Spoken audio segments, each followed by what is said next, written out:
వీరి కుటుంబం బతికేటంటే ప్రాంతాల మధ్య తగ్గు పెట్టడం, అవకాశం వచ్చినప్పుడు కులాల మధ్య తగ్గు పెట్టడం. ఎవరైనా సరే ఇలా చేస్తారు అధ్యక్ష. ఒక పదవి గురించి, రాజకీయం గురించి, కులాల మధ్యన, ప్రాంతాల మధ్యన ఎవరైనా సరే ఇటువంటి తగ్గు పెడతారా? మేము మాటిచ్చాం, అమరావతి రాజధాని రాష్ట్రంలో అన్ని జిల్లాలు అభివృద్ధి చేస్తామని మాటిచ్చామని ధైర్యంగా నిలబడ్డాం అధ్యక్ష.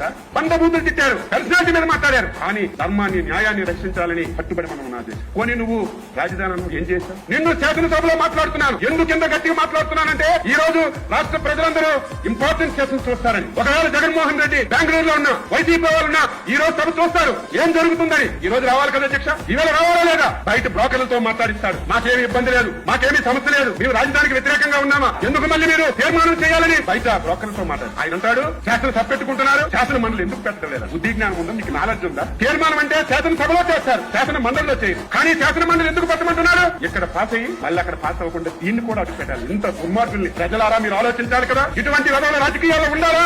ఇటువంటి రాజకీయ పార్టీ అవసరం అయ్యి వస్తాను. ఇంకా ప్రజలు తెలుసుకోకపోతే ఏం చేస్తారు? ఎందుకు ఈ మాట్లాడుతున్నారు? 5 సంవత్సరాల్లో ఏమీ చేయలేదు అధ్యక్ష.